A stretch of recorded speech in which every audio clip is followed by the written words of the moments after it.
네, 오늘 우리에게 주신 하나님의 말씀은 시편 4편 1절부터 8절까지의 말씀입니다. 구약 806쪽에 있는 시편 4편 1절부터 8절까지 말씀입니다.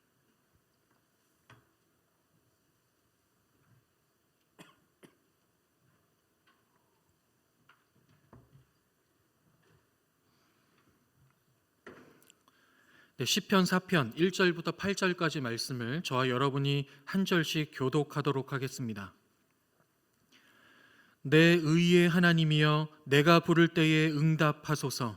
곤란 중에 나를 너그럽게 하셨사오니 내게 은혜를 베푸사 나의 기도를 들으소서. 인생들아, 어느 때까지 나의 영광을 바꾸어 욕되게 하며 헛된 일을 좋아하고 거짓을 구하려는가. 셀라. 여호와께서 자기를 위하여 경건한 자를 택하신 줄 너희가 알지어다. 내가 그를 부를 때에 여호와께서 들으시리로다. 너희는 떨며 범죄하지 말지어다. 자리에 누워 심중에 말하고 잠잠할지어다. 셀라. 의의 제사를 드리고 여호와를 의지할지어다. 여러 사람의 말이 우리에게 선을 보일 자 누구뇨 하오니 여호와여, 주의 얼굴을 들어 우리에게 비추소서. 주께서 내 마음에 두신 기쁨은 그들의 곡식과 새 포도주가 풍성할 때보다 더하니이다. 내가 평안히 눕고 자기도 하리니 나를 안전히 살게 하시는 이는 오직 여호와이시니이다. 아멘. 네, 오늘 말씀 가운데 우리의 삶에 하나님의 은혜가 있기를 바랍니다. 네, 행복지수라는 말 한 번씩 들어보셨을 것입니다. 삶의 만족도 또는 또 미래에 대한 기대, 또 자부심, 희망, 기쁨, 사랑, 이런 인간의 행복과 또 삶의 질을 포괄적으로 고려해서 산출하게 되는 지표인데요. 아시는 분들 많으시겠지만 이 지표에서 우리나라의 순위는 아주 낮습니다. 2025년 올해 기준으로 OECD 38개 나라 중에 33위를 기록했습니다. 아주 오랫동안 이 행복 지수에서 우리나라는 좀 최하위권에 이제 머무르고 있는 그런 상황인데요. 앞서 말씀드린 것처럼 이 행복 지수를 산출할 때 여러 가지 고려하는 항목들이 있습니다. 근데 이것을 다 결론적으로 생각을 해보면 우리나라의 행복 지수가 낮다는 것은 우리나라에 살아가고 있는 사람들 중에 내가 참 행복하다라고 느끼며 사는 사람이 별로 없다는 뜻입니다. 현재 행복하다고 느끼며 살고 있는 사람이 별로 없다고 볼 수 있는 것이죠. 행복이라는 것, 살면서 얻게 되는 기쁨들, 또 만족들, 이런 것들이 또 쌓이고 쌓여서 또 모여져서 그렇게 만들어지는 것, 느끼게 되는 것, 행복입니다. 그만큼 살아가는 삶 속에서 행복을 느낄 만큼의 기쁨이 모여지지 않고 있다라고 볼 수 있겠습니다. 세상을 살아가면서 이곳저곳에서 얻게 되는, 누리게 되는 기쁨들보다 오히려 여기저기에 이런저런 문제와 상황들에 빼앗기고 있는, 잃어버리고 있는 기쁨이 더 많다. 그렇기 때문에 행복을 느낄 수 있을 만큼 그 기쁨들이 모여지지 않고 있는 거예요. 직장의 문제, 또 경제적인 문제, 또 가정의 문제, 이런저런 그 문제와 상황, 그 어려운 상황들 계속해서 만나게 되니 그나마 얻게 되는 기쁨이 다 빠져나가는 겁니다. 다 잃어버리는 거예요. 다 가려지는 겁니다. 여러분, 행복하게 살고 싶지 않은 사람 누가 있겠습니까? 모두가 행복하고 싶어 합니다. 행복한 삶을 살고 싶어 하죠. 기쁨을 누리며 살고 싶어 합니다. 그런데 그렇기 때문에 우리가 살아가고 있는 이 삶, 이 세상 가운데에서 우리가 살면서 얻게 되는 기쁨들을 빼앗기지 않는 것, 그 기쁨들을 지켜내는 것, 우리의 삶에서 중요한 문제라고 볼 수 있겠죠. 그 기쁨들이 모여져야, 그 기쁨들이 살아있어야, 내 안에 있어야 이 행복한 삶을 살게 될 텐데, 이것들을 다 빼앗기게 되면 어떻게, 무엇으로 행복한 삶을 살 수 있겠습니까? 그러니 이것은 중요한 문제입니다. 여러분의 삶에서 여러분이 살아가면서 얻게 되는 그 기쁨들이 있을 텐데 그 기쁨들을 잃어버리지 않는 것, 이런저런 다른 것에 빼앗기지 않고 지켜내는 것, 아주 중요한 문제이죠. 이런 생각을 하게 되면, 이 기쁨에 대한 생각들을 하게 되면 이것과 관련되어서 제가 아주 좋아하는 말씀이 오늘 본문 시편 4편 7절의 말씀입니다. 이 말씀 한 번 더 읽어볼까요? 4편 7절 시작. 주께서 내 마음에 두신 기쁨은 그들의 곡식과 새 포도주가 풍성할 때보다 더하니이다. 아멘. 이 시편 4편은 다윗이 지은 시입니다. 지금 이 7절에서 하고 있는 다윗의 고백은 내 삶에 지금 나에게 기쁨이 충만하다, 기쁨이 가득하다라는 고백을 하고 있는 것이죠.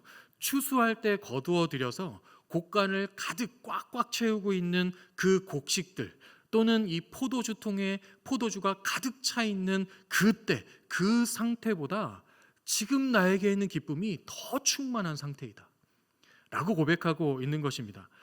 얼마나 좋아 보이는 고백입니까? 기쁨이 충만하다니까요.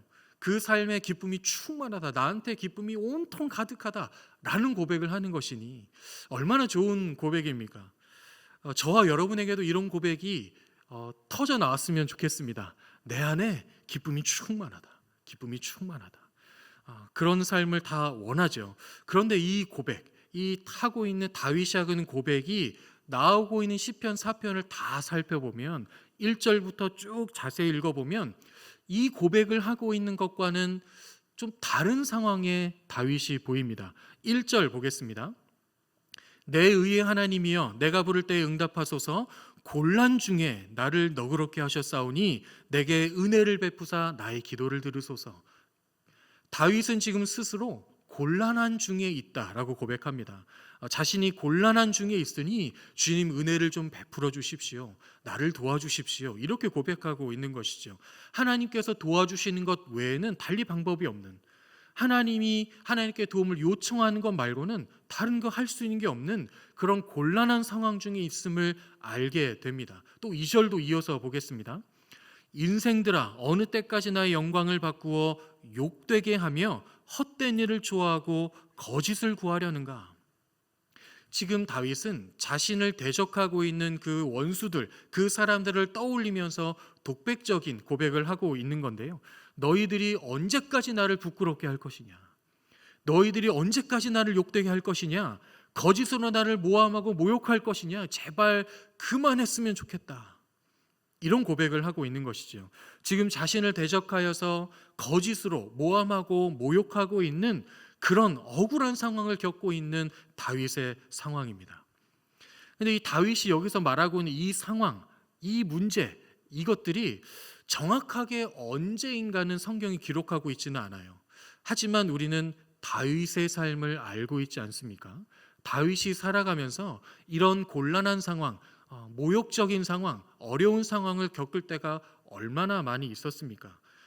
다윗이 골리앗을 쓰러뜨렸죠. 그렇게 쓰러뜨리면서 나라를 위기에서 구했습니다. 하지만 그 뒤에 이어지는 일은 무엇이었습니까? 사울로부터 질투를 받아서 도망자 신세가 되었던 것입니다. 광야를 전전긍긍하면서 잘 곳도 없는 그곳에서 지내게 되는 그런 억울한 상황을 당했던 다윗, 우리는 알고 있죠. 얼마나 기가 막힌 일입니까? 또 도망 다니다가 원수의 나라인 블레셋까지 도망을 갑니다. 근데 그곳에서 어떻게 살아남습니까? 침을 흘리고 미친 척을 하면서 살아남았던 그런 아주 모욕적인 순간을 겪게 되는 다윗이었죠. 나라를 구했는데, 나라를 대표해서 싸웠고 용감하게 싸워서 나라를 구했는데 돌아오는 것이 이런 것이니 얼마나 기가 막힌 일이겠습니까? 또 왕이 된 이후에도 이런 일들이 많았습니다. 자신의 아들 압살롬이 반역을 일으켜서 또 도망 나가야 했던, 자신의 아들로부터 피해야 했던, 아들이 자신을 죽이겠다고 하고 있었던 그런 기가 막히고 곤란한, 아들을 대항해서 싸울 수도 없고 어떻게 해야 될지 모르겠는 그런 상황에 있었던 다윗입니다. 다윗에게 이런 일들이 어디 한두 번이었을까요? 다윗의 삶에는 그 다윗이 얻게 되는 기쁨을 빼앗아 갈 만한, 가려버릴 만한 참 많은 일들이 있었습니다. 그런 일들을 겪어오고 겪고 있고 그렇게 살아내고 있는, 그 중에 살고 있는 다윗이 지금 시편 7절처럼 고백하고 있는 거예요. 나에게 기쁨이 아주 충만하다. 나의 기쁨이 아주 충만하다. 그렇다면 다윗은 그 모든 삶의 순간들, 때로는 기쁘고 즐겁고 평안한 그 시간뿐만 아니라 나를 힘들게 하고 어려운 그런 시간들, 아프고 고통스러운 시간들, 모욕적이고 곤란한 모든 시간들을 다 지나오면서 그 기쁨을 빼앗기지 않고 지켜냈다는 것입니다. 그래서 지금 나에게 그 기쁨이 충만하게 채워져 있다 라고 고백하고 있는 것이죠. 그래서 오늘 이 시편 4편을 좀 살펴보면서 다윗이 그런 삶의 어려운 순간들을 어떻게 이 기쁨들을 지켜내며 살았는가, 그 방법을 좀 함께 나누고 그 방법을 저와 여러분들도 우리의 삶에서 적용해서 우리 역시 그 기쁨을 지켜낼 수 있기를 바랍니다. 자, 첫 번째 방법입니다. 우리의 삶에서 기쁨을 빼앗기지 않고 사는 방법 첫 번째, 우리가 지켜야 될 기쁨이 무엇인가를 기억하고 주목하는 것입니다. 7절을 다시 보시면 다윗은 이렇게 표현합니다. 주께서 내 마음에 두신 기쁨, 이것을 지켰다라는 것이죠. 이것에 주목하고 그것을 쥐고 있다, 그것이 가득 차 있다라고 고백하고 있는 것입니다. 그냥 기쁨을 말하는 게 아니에요. 주께서 내 마음에 두신 기쁨입니다. 하나님이 주신 기쁨입니다. 이 기쁨을 주목하고 지켜냈다는 고백입니다. 여러분, 우리가 세상에 살아가다 보면 우리가 누릴 수 있는 기쁨이 얼마나 많이 있습니까? 우리에게 기쁨을 주는 세상의 것들이 얼마나 많이 있을까요? 한때 소확행이라는 그 말이 유행처럼 사용이 되었었습니다.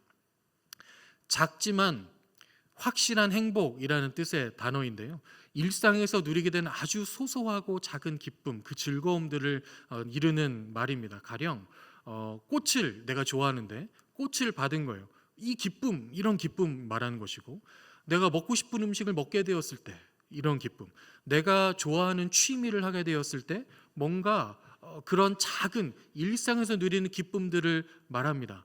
그 기쁨들도 얻을 수 있겠죠. 또 여러 가지가 더 있을 것입니다. 돈으로 무엇인가를 샀을 때, 내가 원하는 것을 얻었을 때, 내가 원하는 직장에 취직했을 때, 거기서 승진했을 때 등등, 여러분의 삶에서 살아가는 그 삶 속에서 여러분이 얻게 되는 기쁨들이 참 많이 있을 텐데요. 그런데 여러분, 그 세상에서 얻게 되는 그 세상적인 기쁨들이 얼마나 가던가요? 그 기쁨이 영원히 지속되었습니까? 그때 누리셨던, 얻었던, 느꼈던 기쁨이 지금도 그대로 느끼고 계십니까?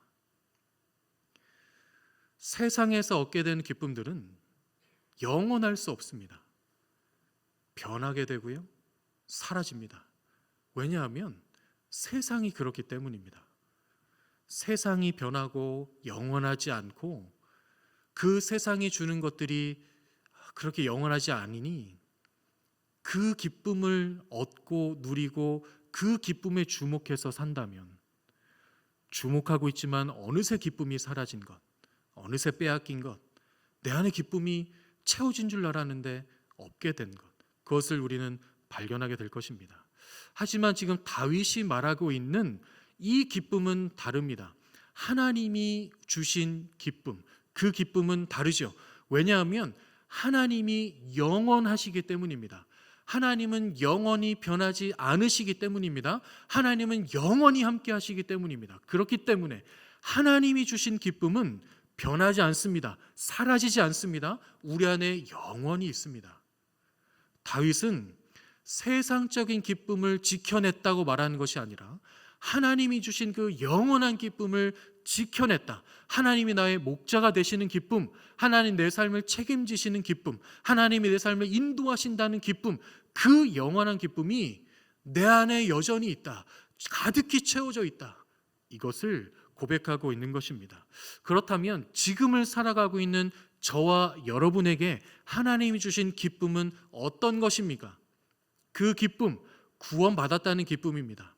예수 그리스도를 십자가에 내어주시고 죽으시고 부활하게 하심으로 우리에게 영원한 생명을 주셨다는 그 기쁨입니다. 우리는 더 이상 영원한 죽음에 이르지 않을 수 있는 하나님의 자녀가 되었다는 기쁨입니다. 여러분에게 이 기쁨이 얼마나 살아 있습니까? 이 기쁨이 여러분 안에 얼마나 채워져 있습니까? 우리는 영원한 죽음에 대한 문제, 이 문제를 해결받은 사람들입니다. 이 세상의 그 어떠한 문제보다 가장 큰 문제를 해결받은 사람들인데요. 여러분 안에 이 기쁨이 얼마나 채워져 있으십니까? 날마다 그 기쁨을 누리고 계십니까? 아니면 여러분의 삶에 찾아오는 그런 고난과 어려움, 그런 것들로 이 기쁨이 가려져 있으십니까? 간절히 바라기는 이 하나님 주신 영원한 기쁨, 이 기쁨에 우리의 모든 초점을 맞출 수 있기를 바랍니다. 그 기쁨에 주목할 수 있기를 바랍니다. 세상에서 얻게 되는, 조만간 없어질, 사라질, 변하게 될 그 기쁨에 주목하고 그것을 채우기 위해서 아등바등 사는 그런 허망한 삶이 아니라 영원한 기쁨이 영원히 채워져 있기에 평안하게 사는 삶, 그 믿음의 삶, 그 은혜의 삶 살아가는 저 여러분 되시기를, 그 영원한 기쁨을 주목하고 끝까지 지켜내며 살아가는 저 여러분 되시기를 주님의 이름으로 축복합니다. 아멘. 두 번째입니다. 우리의 삶에서 기쁨을 빼앗기지 않고 사는 방법 두 번째, 하나님이 다 아시고 공감하신다는 믿음을 갖는 것입니다. 1절 다시 보겠습니다. 내 의의 하나님이여 내가 부를 때에 응답하소서. 곤란 중에 나를 너그럽게 하셨사오니 내게 은혜를 베푸사 나의 기도를 들으소서. 이렇게 고백하고 있죠. 다윗이 하나님을 어떻게 부르고 있습니까? 내 의의 하나님 이렇게 부르고 있습니다. 근데 이것은 단순한 호칭이 아니에요. 내 의의 하나님, 이 구절을 원어로 해석을 해보면 이런 표현입니다. 내가 의롭다는 사실을 알고 계시는 하나님, 이렇게 부르고 있는 거예요.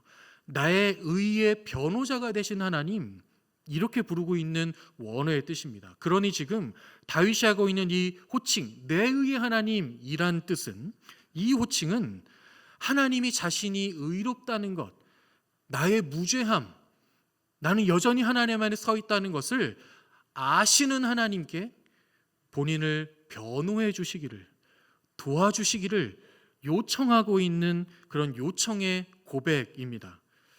우리도 그럴 때가 있죠. 근거 없는 공격과 비방 또는 모함, 이런 것들을 받을 때가 있고요. 억울한 상황이 있을 수 있습니다. 근데 그럴 때가 되면 내 안에 먼저 찾아오는 것은 분노이고 분함이에요. 근데 그렇게 되면 그 분노와 분함은 우리의 이 기쁨을 완전히 뺏어갑니다. 다 가려버립니다. 여러분 안에 분한 마음이 올라오거나 분노가 찼을 때 가만히 한번 여러분 생각해 보시죠. 그때 여러분 안에 기쁨을 느낄 수 있겠습니까? 그렇지 않죠. 그러니 여기서부터도 우리가 이것을 지켜내야 하는데, 그때 기억해야 하는 것입니다. 하나님이 아신다. 사람들은 모를지라도 하나님은 아신다. 하나님은 아시고 나의 모든 것을 아시고 공감하신다. 그런데 그 하나님이 그냥 아시는 것으로 끝나지 않으십니다. 다윗이 내 의의 하나님, 이렇게 나의 의를 아시고 변호해 주신 하나님 고백할 때 곤란 중에 나를 너그럽게 하셨다라고 이제 고백을 이어서 하는데요. 이 말은 곤란한 중에 그 곤란하게 만든 사람들을 용서하도록 내 마음을 넓혀주셨다, 이런 뜻이 아닙니다.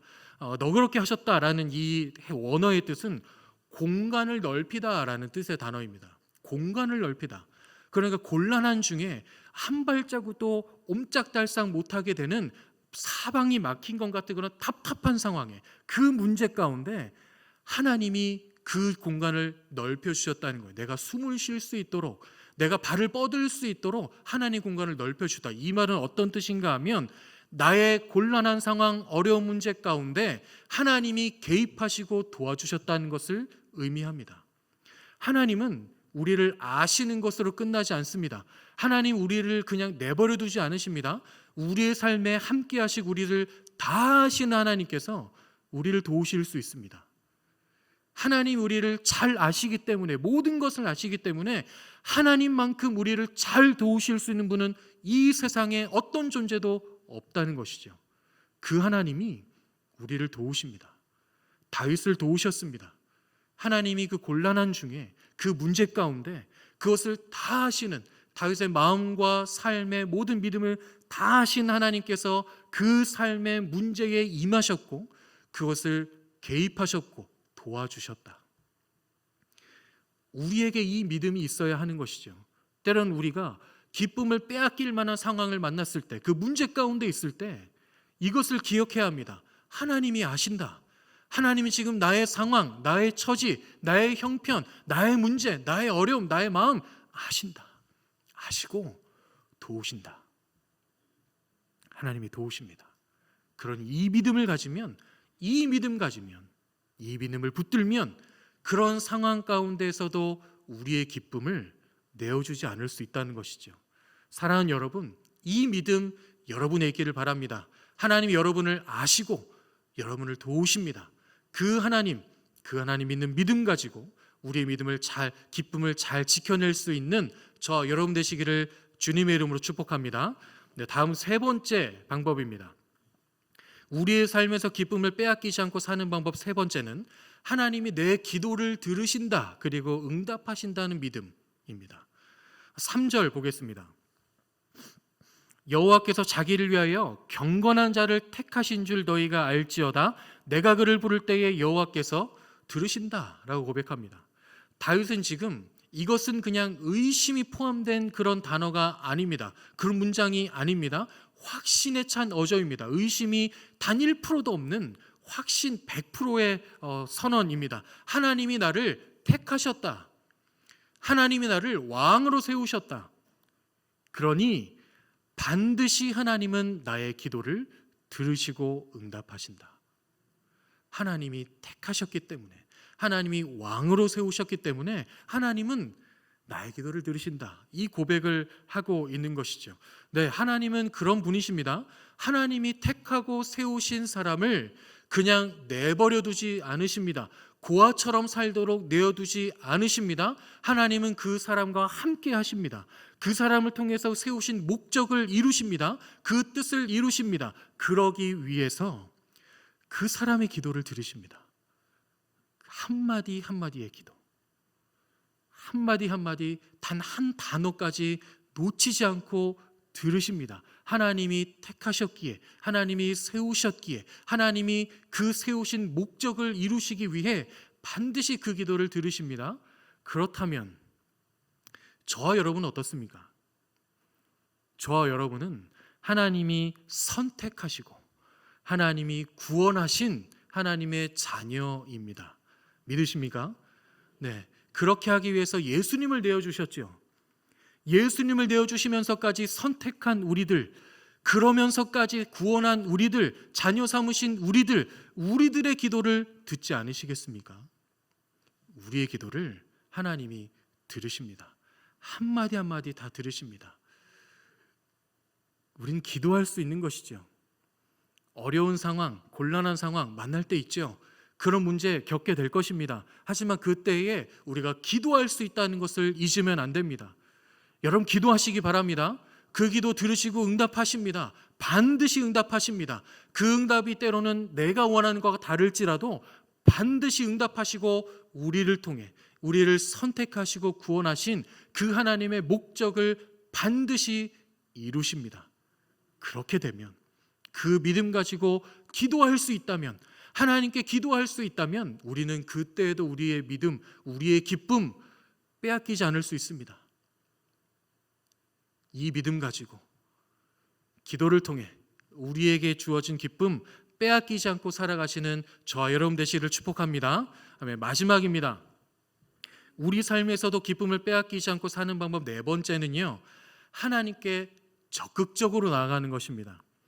앞서 제시한 세 가지 방법은 어쩌면 좀 소극적인 방법이다 할 수 있겠습니다. 믿는 것이고 기억하는 것이니까요. 하지만 이 네 번째는 좀 달라요. 네 번째는 직접 행하게 되는 적극적인 행위입니다. 방법입니다. 5절 보겠습니다. 의의 제사를 드리고 여호와를 의지할지어다 라고 말하고 있죠. 여기서 말하는 의의 제사는 실제로 동물을 잡아서 드리는 그런 형식적이고 제의적인 그런 제사를 말하는 것이 아닙니다. 영적인 제사를 말하는 거예요. 마음을 드리는 것, 우리의 마음과 삶을 드리는 것, 이것을 뜻하고 있는 제사입니다.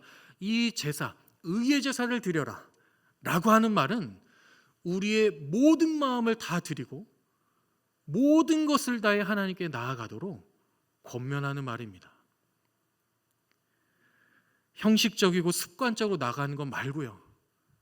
그런 거 말고 우리의 모든 마음을 다해서, 우리의 모든 삶을 다해서 하나님께 계속해서 예배와 기도와 말씀을 통해서 계속해서 하나님께 나아가는 것을 말하고 있는 것입니다. 우리에게 진정한 기쁨을 주시는 분은 하나님이시니 그 하나님께 나아가는 것, 그 기쁨을 지키는 방법이 그것인 것은 너무 당연하고 합당한 것 아니겠습니까? 시편 127편 1절에서 시편 기자 이렇게 고백합니다. 여호와께서 집을 세우지 아니하시면 세우는 자의 수고가 헛되며 여호와께서 성을 지키지 아니하시면 파수꾼의 깨어있음이 헛되다. 우리에게는 우리에게 주어진 기쁨을 지킬 수 있는 힘과 능력이 없다. 여러분, 이것을 인정해야 합니다. 우리에게는 그런 능력이 없습니다. 우리는 그런 힘 없습니다. 우리 기쁨이 주어질 수 있지만 그것을 지켜내는 것은 우리의 힘으로 불가능합니다. 우리가 기쁨을 아무리 얻는다고 하여도 세상의 어려운 일을 만나거나 겪게 되면 이내 빼앗기는 것이 저와 여러분 아니겠습니까? 그런 연약한 존재 우리입니다. 그렇기 때문에 그 기쁨을 주시는 분, 기쁨을 만드시는 분, 기쁨을 창조하시는 분, 그 분께 계속해서 우리의 모든 마음을 들이며 나아가는 것, 우리의 기쁨을 지킬 수 있는 가장 확실한 방법입니다. 사랑하는 여러분, 여러분은 여러분의 기쁨을 지키기 위해서 얼마나 하나님께 나아가고 계십니까? 얼마나 하나님 찾으십니까? 얼마나 구하십니까? 얼마나 의지하십니까? 하나님이 아니면 그 기쁨 지킬 수 없다니까요. 우리의 지킬 수 있는 힘이 없다니까요. 우리의 힘으로 아무리 해봤자 후 불면 날아가는 것이 우리의 연약함 아니겠습니까?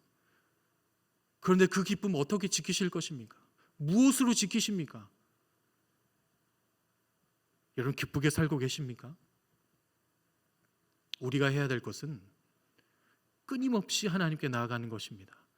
마음을 세상에 두지 않고 세상의 기쁨에 두지 않고 우리에게 진정한 기쁨을 주시는 그 하나님께 우리의 모든 마음을 다해서 끊임없이 주님께 적극적으로 나아가는 것입니다. 하나님 찾고 구하고 하나님께 요청하며 하나님께 나아가서 하나님과 동행하는 것, 하나님과 함께 사는 것, 이것 외에는 우리의 기쁨을 지킬 수 있는 다른 방법은 없습니다.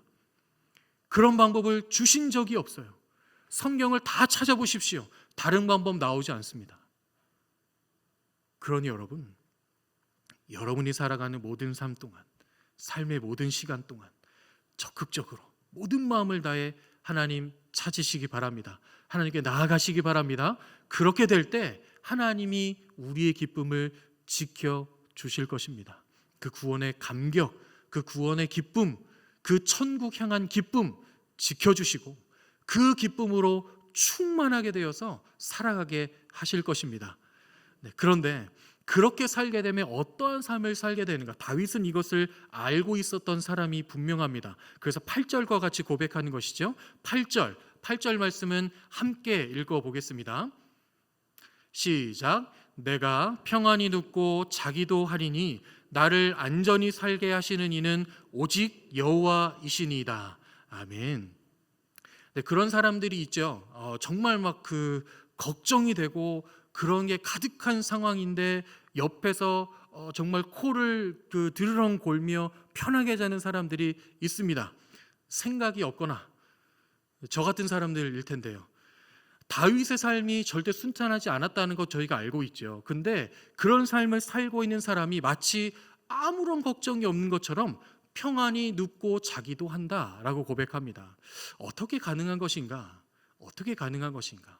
이 기쁨을 빼앗기지 않으니 하나님이 나의 목자가 되시고 하나님 내 삶의 주관자가 되시고 인도자가 되시고 보호자가 되신다. 그 하나님이 지금도 나와 함께 하신다. 이 진정한 기쁨을 누리고 있으니 어떠한 상황에서도 어떠한 문제에서도 어떠한 형편에서도 평안하게 눕고 잘 수 있다는 고백을 하는 것이죠. 기쁨을 빼앗기지 않고 지켜내면 우리도 이런 삶 살게 될 줄로 믿습니다. 기쁨을 지켜내고 진정한 기쁨, 구원받았다는 기쁨, 하나님의 자녀가 되었다는 기쁨, 그 기쁨을 끝까지 지켜내면 그 기쁨이 충만하기 때문에, 그 하나님과 함께하기 때문에 어떠한 상황 가운데서도 두려워하거나 불안함 가운데 거하지 않고 편안 가운데 거하게 되는 것입니다. 하나님은 이런 삶을 저와 여러분이 살기를 원하고 바라십니다. 그런 삶 살 수 있기를 바랍니다. 설교를 마무리하겠습니다. 여러분, 질문하겠습니다. 여러분은 얼마나 기쁨을 누리며 살고 계십니까? 기쁠 일이 없으십니까? 기쁨을 찾기 어려우십니까? 하나님이 주신 기쁨은 우리에게 이미 다 주어져 있습니다. 이미 채워져 있어요. 그런데 우리가 이것을 지키지 못하게 되면 어느 순간 이 기쁨이 조금씩 빼앗기는 것 같게 되거나 아니면 가려진 것 같아서 마치 내 안에 그 기쁨이 아무것도 없는 것처럼 그렇게 보일 때가 있습니다. 사랑하는 여러분, 하나님이 이미 여러분에게 주신 그 진정한 기쁨, 세상에서 얻는 그런 금방 사라질 기쁨 말고요, 하나님 주신 그 진정한 기쁨, 그 기쁨을 빼앗기지 않고 사시기 바랍니다. 여러분의 상황에, 문제에, 또 어떠한 것들에 빼앗기지 않고 지키며 사시기 바랍니다. 계속해서 그러기 위해서 우리 함께 나누는 4가지 이 방법, 그 믿음 기억하시기 바랍니다. 첫 번째, 내가 지켜야 할 그 기쁨이 무엇인가를 정확하게 아는 것이죠. 세상에 없어질 기쁨, 그거 주목하고 그거 얻기 위해서, 채우기 위해서 살아가는 그런 삶 말고요, 진정한 기쁨이 이미 있으니 이것에 주목하고 이것을 지켜내며 사는 삶, 사는 것. 두 번째, 하나님 우리를 다 아신다, 공감하신다, 그러니 우리를 도우신다, 이 믿음. 또 세 번째, 나를 자녀 삼아주신 하나님이 나의 모든 기도를 들으신다, 그리고 응답하신다. 마지막 4번째, 기쁨의 근원이 되신 하나님께 마음을 들이며 적극적으로 하나님께 나아가는 것. 이 4가지 기억하시기 바랍니다. 그래서 여러분의 삶에 하나님 주신 기쁨이 여전히 충만하게 되기를 축복합니다. 그래서 그 기쁨 누구에게도 빼앗기지 않고 세상 그 어느 것에도 빼앗기지 않아서 그 충만한 기쁨이 있기 때문에 어떠한 상황 가운데서도 좌절하고 낭망하지 않는, 포기하지 않는, 여전히 평안하게 살아가는 그런 삶, 하나님이 원하고 바라시는 삶, 그 삶을 계속해서 살아가는 저와 여러분 되시기를 주님의 이름으로 축원합니다. 아멘. 이 시간 함께 찬양하고 기도하겠습니다. 여러분, 우리가 살아가다 보면 이런저런 상황들 만나게 됩니다. 여러분 겪어오신 삶의 순간들 중에 여러분의 기쁨을 다 빼앗아가는 것 같은 그런 때를 만나실 때가 얼마나 많이 있으셨습니까? 어쩌면 지금 그런 때를 겪고 있는 분이 있을 수 있겠습니다. 그럴 때 여러분 기억하시기 바랍니다.